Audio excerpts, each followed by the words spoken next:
Генпрокуратура Абхазии предложила создать централизованный орган для борьбы с наркоманией. Об этом на координационном совещании правоохранительных органов заявил начальник судебного управления Генпрокуратуры Даур Амичба. С ним подробнее будем говорить о том, как повысить эффективность взаимодействия всех силовых структур в борьбе с наркоманией. Даур Федорович сегодня у нас в студии. Приветствую вас. Здравствуйте. Спасибо, что нашли время прийти к нам. И тема сложная, серьезная, важная для нашей страны. И вы выступили с предложением создать централизованный орган для борьбы с наркоманией. А разве нет координации между силовыми структурами? Почему необходимость в создании вот такого дополнительного органа? Наше предложение было связано с тем, что в основном по борьбе с наркоманией занимается управление по незаконному обороту наркотиков при МВД Республики. Хотя должны заниматься помимо этого и таможенные органы, то есть пресекать контрабанду наркотиков, в основном, которые поступают из Российской Федерации. И, соответственно, другие службы. Служба госбезопасности, прокуратура, суды. То есть наше предложение было связано с тем, что единый координационный центр будет обмениваться соответствующей информацией оперативной, которая зачастую держится в тайне. И благодаря этому будет повышена раскрываемость и, соответственно, будет больше информации для того, чтобы пресечь эти каналы. К сожалению, мы ловим только, как правило, распространителей, с организаторами гораздо хуже, так как они находятся на территории Российской Федерации и тщательно маскируются. Именно с этим, для того, чтобы объединить, координация в настоящее время, последние 2 года она улучшилась, но все-таки мы считаем, что необходим какой-то определенный центр, в который будет стекаться вся информация о этих личностях, о каналах, о способах. Сейчас технически развивается, и дроны появляются, и коптеры. То есть методы совершенствуются, и нам тоже надо подстраиваться под эти технологии. По поводу границы. Одной из причин вы назвали, в том числе на этом совещании, слабо укрепленные границы, как фактор, способствующий распространению наркотиков в Абхазии. Вроде бы границы, протяженность этой границы, люди же перевозят наркотики, переходят через границу. Это узкая полоса небольшая. Почему сложно ее контролировать? Людям до конца непонятно, в чем сложность. Сложность заключается в том, что, как правило, наркокурьеры используют летнее время для ввоза больших партий, тогда, когда большое идет количество людей. По данным таможни, в пиковое время пересекает более 30 тысяч человек, и каждого из них досмотреть это практически невозможно, это приведет к гигантским очередям. Поэтому мы предложили на данном координационном совещании технически оснастить полностью камерами видеонаблюдения и специальными приборами, которые бы могли просвечивать этот багаж. К сожалению, у нас на границе такого оборудования сейчас нету. И чтобы исключить возможность, в кавычках, нахождение наркотиков на территории пограничной зоны. То есть, чтобы преступники используют этот момент, что не снимается их деятельность, и они говорят, что мы нашли наркотики в зоне duty-free, что исключает уже ввоз, получается, нахождение. И меньшая ответственность. Поэтому с целью пресечь мы предложили разработать специальный план, по которому этот участок границы от середины моста до таможенной зоны, он не длительный, 200 метров, спокойно можно перекрыть его камерами и, соответственно, тем самым убрать все вопросы о том, где этот наркотик был найден и когда был поднят. Потому что если мы перекроем канал границы, то, соответственно, у нас останется только растительный наркотик. Слава богу, на моей практике мы еще ни одну лабораторию здесь не нашли, где производился этот наркотик. Как правило, у нас растительный выращивается на месте, это марихуана, мак, а метадон, кокаин, героин, это все завозится с территории Российской Федерации.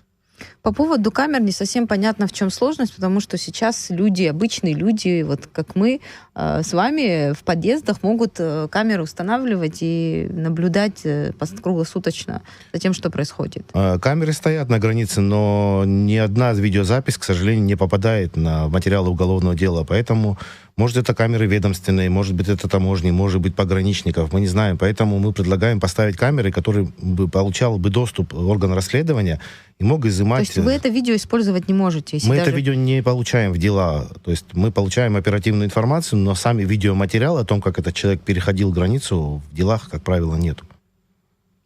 Хорошо. Тут, конечно, возникает вопрос, вы же можете запросить у таможенных органов, попросить эти материалы и приобщить это к делу. Да, но, как правило, уже дело, когда в суде находится, срок хранения записей там ограничен, и, соответственно, получить эти записи иногда к моменту уже вынесения приговора уже сложно.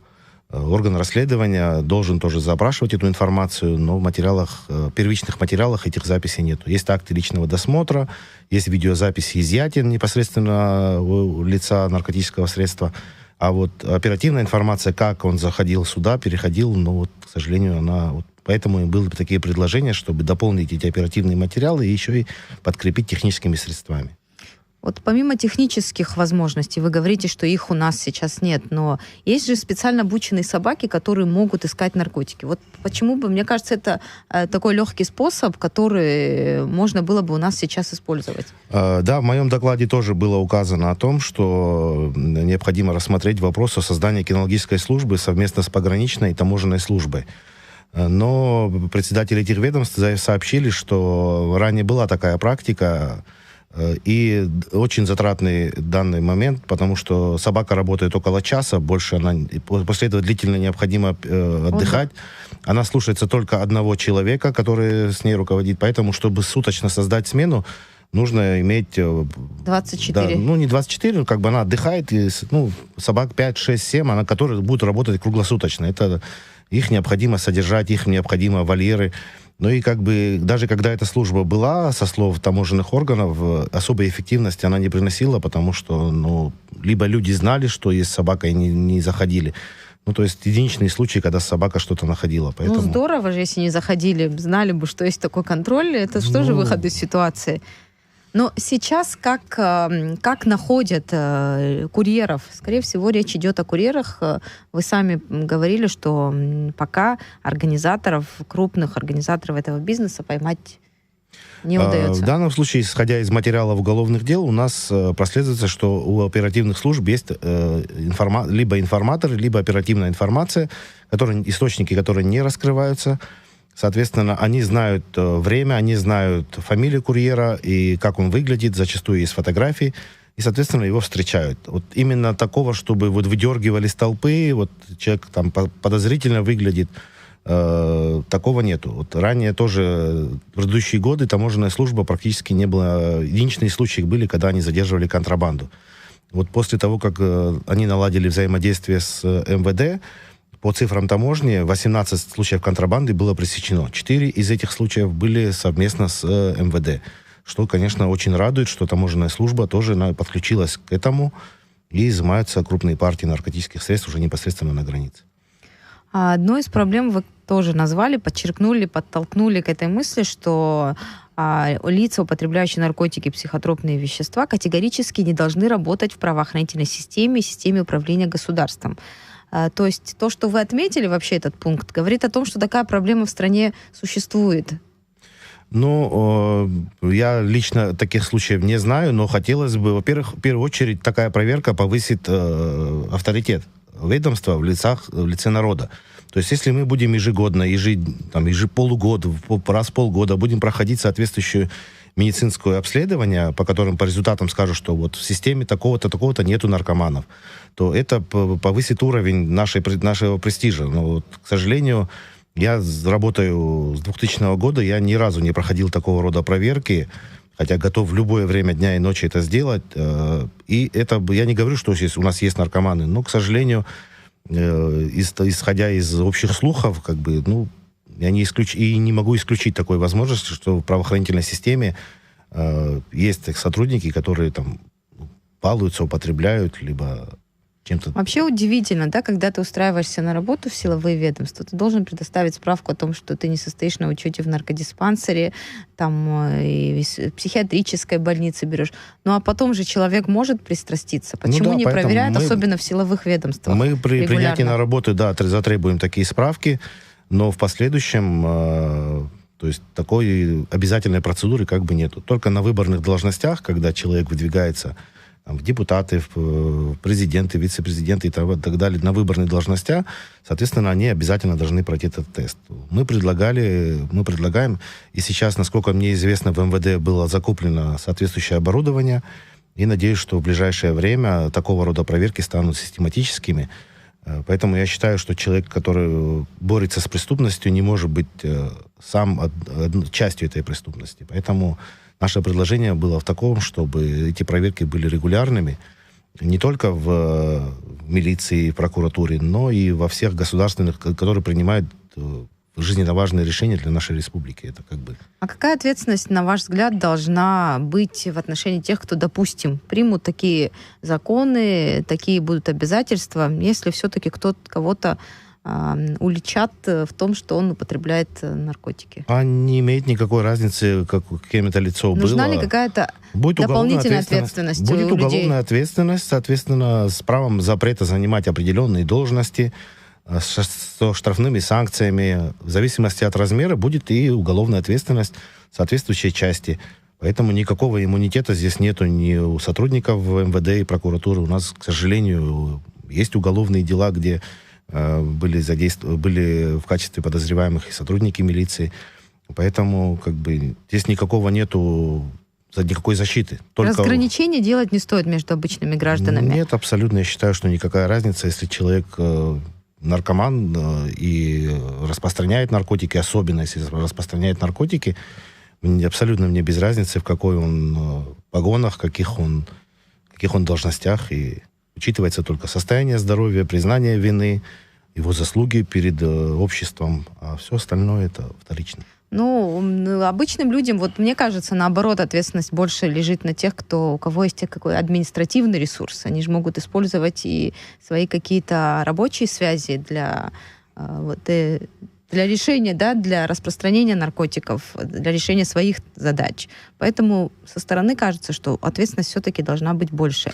Естественно, там идет речь и об увольнении, идет речь об отстранении от должности на период расследования, о запрете права занимать определенные должности.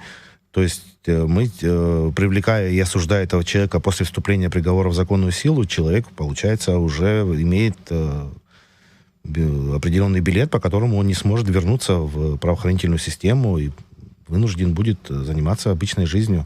То есть он уже не сможет влиять на общество и, соответственно, по поводу распространителей наркотиков. Проблема с женщинами, которые распространяют наркотики в Абхазии. Это неоднократно этот вопрос возникал. Особенно женщины с детьми, им часто дают отсрочку наказания до взросления детей, до совершеннолетия детей. А через 10-14 лет что будет? Можно и другую меру, как-то обратиться в суд, и в общем, она может не понести должного наказания. Что с этим делать? Ведь это серьезная проблема. Наркокурьеры, дилеры, они тоже понимают, что с женщин спрос меньше. Они ошибаются, так как законодателем предусмотрен запрет на применение отсрочки в отношении лиц, которые распространяли либо возили наркотики в крупном и особо крупном размере. Соответственно, у нас в МВД в определенном изоляторе содержится очень большое количество людей, в том числе и женского пола, которые распространяли наркотики, и на них не распространяется отсрочка. С малолетними детьми? Единственный случай, который у нас был, она была на 7-м или на 8-м месяце, соответственно, в период этого родила. Там был исключительный случай, когда предоставили отсрочку, потому что, к сожалению, у нас, или к счастью, может быть, у нас в СИЗО нету родильных палат, где можно... Ребенку там не место. И в этом случае Верховный суд принял решение об применении отсрочки до родов и, соответственно, до определенного возраста ребенка, потому что невозможно содержать грудного ребенка в камерах, где содержатся по 5, 7, 10 женщин, никотин и тому подобное. Не очень условия для взросления. Да, понятно, но спустя время мы не знаем потом, какие условия будут. Может быть, где-то законодательная база изменится. Все-таки человек должен нести наказание за свои поступки. Да, я согласен полностью, но у нас большая проблема и в условиях содержания. У нас все преступники, вне зависимости от того, что они совершили, будь то неосторожное преступление, будь то умышленное преступление, маньяки, убийцы, все содержатся в одинаковых условиях. В связи с этим принят закон о временном порядке сроков лишения свободы, и их срок делится от определенной градации. Там некоторые сидят 1 к 2, некоторые 2 к 3, и, соответственно, режим один и тот же, то есть условия одни и те же у всех. Поэтому и президентом ставился вопрос о том, что необходимо построить пенитенциарную систему, тюрьму, где будут созданы разные условия для лиц, которые по-разному совершили преступления. Для неосторожных это будут колонии поселения с правом выезда, для женщин отдельные колонии, где они могут быть трудоустроены и приносить какую-то пользу и государству, в том числе, работая на каких-то станках, и в том числе и самому себе, так как часть этой выручки будет поступать на их личный счет. Так было в советское время. Мы пережили этот исправительно-трудовые колонии. Сейчас просто у нас исправительная колония, где человек не занимается трудом, а получается, бывает в местах лишения свободы, не принося никакую пользу. Как вы считаете, отсутствие такой соответствующей системы, как влияет в целом на правоохранительную систему? Влияет только в том плане, что лица, которые находятся в тюрьме и осуждены на длительные сроки, выходят гораздо раньше, чем должны были бы выйти и понести соответствующее наказание. Мы назначаем людям 15-20 лет, а по факту в связи с этим законом люди выходят наполовину раньше, на 2/3 раньше этого срока. И в некоторых случаях, в отношении некоторых личностей, я считаю, что цели наказания не достигнуты. То есть люди выходят наоборот, набравшись большего авторитета, большего криминального опыта, и уже будучи матерыми преступниками, вновь совершают преступления. И благо, что повысились результаты раскрываемости в части многих тяжких преступлений. У нас практически в некоторых случаях 100% раскрываемость, что не может тоже так же не радовать. Это отдельная похвала и МВД, и СГБ республики, которые предпринимают колоссальные усилия для того, чтобы раскрыть тяжкие, особо тяжкие преступления. Раньше цифры были гораздо хуже в части раскрываемости, приостановленные дела были. Сейчас картина намного лучше. Несколько лет назад наши парламентарии пошли на такой шаг, на ужесточение законодательства, вплоть до пожизненных сроков за сбыт наркотиков, за распространение, сбыт в особо крупном размере. Мораторий на смертную казнь у нас действует, поэтому пожизненный срок. Был один, насколько я помню, случай, да, и то потом изменили ему меру пресечения. Все-таки дало эффект? Кому-нибудь назначали после Мамедова пожизненный срок? Если мое личное мнение хотите услышать, никакого эффекта это не принесло. Цифры растут. В основном это из-за того, что лица, которые уже задержаны на территории Республики Абхазия, они просто не знали об ответственности, о том, что за такое... То есть мы говорим о том, что необходимо поставить помимо рекламы, сотовых компаний и других реклам, необходимо делать и социальную рекламу, в том числе и на радио, и на телевидении, и на плакатах. Да, говорить об ответственности, что за пересечение границы, ввоз наркотиков в таком-то размере предусмотрено там. Может быть, мы отсечем 10%, люди развернутся и уйдут. То есть тоже будет принесен определенный эффект. Данное ужесточение, оно единственное позитивное, которое оно принесло, что с 2019 года люди не могут выйти досрочно. Это очень хорошо, что люди понесут полную ответственность за содеянное. А в части того, что стали меньше носить, нет. У вас цифры, вы сказали, что цифры показывают, что не дало эффекта. И можете данные? Да, у нас, если смотреть за 2022 год, где мы проводили соответствующее обобщение, из рассмотренных 400... Сейчас буквально... Из 400 дел, в общем, 34% это дела по наркотикам. То есть треть всех уголовных дел, более 170 дел, это дела о незаконном обороте, ввозе, сбыте, посеве, хранении наркотических средств. И что касается пожизненных сроков, были 2 приговора, не один, это в отношении Мамедова и в отношении Буриева. Что касается Мамедова, тогда нормативно-правовая база УК позволяла применять пожизненное лишение, а УПК ей не соответствовал. Соответственно, приговор был изменен на 15 лет лишения свободы. И недавно буквально мы тоже публиковали информацию, в отношении гражданина Таджикистана было вынесено пожизненное лишение Сухумским городским судом Буриев. Но в суд кассационной инстанции были представлены документы о наличии у него малолетнего ребенка. И данное обстоятельство является смягчающим. И, соответственно, наказание было заменено на 15 лет с крупным штрафом в отношении него. Поэтому в настоящее время пожизненное лишение свободы, никто не отбывает наказание в местах лишения свободы за наркотики. Есть у нас несколько лиц, которые отбывают наказание за тяжкие, особо тяжкие преступления, но по наркотикам ни пожизненных, ни смертной казни у нас нету. Смертная казнь только на исполнение мораторий. но назначать мы ее можем.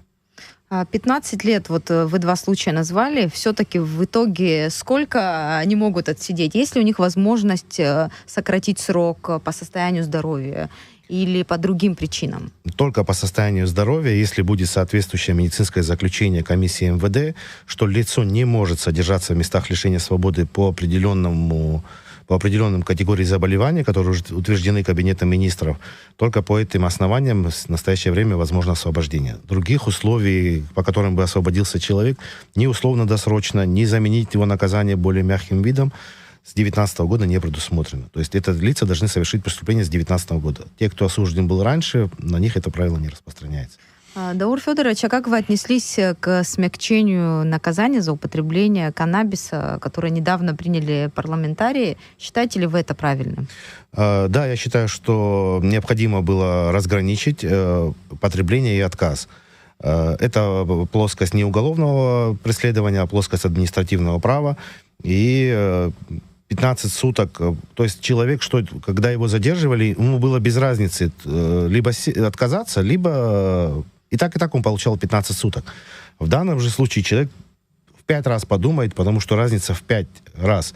Если он откажется, он получает 15 суток. Если он дает добро и сдает анализы, он получает 3 суток, но при этом он становится на учет.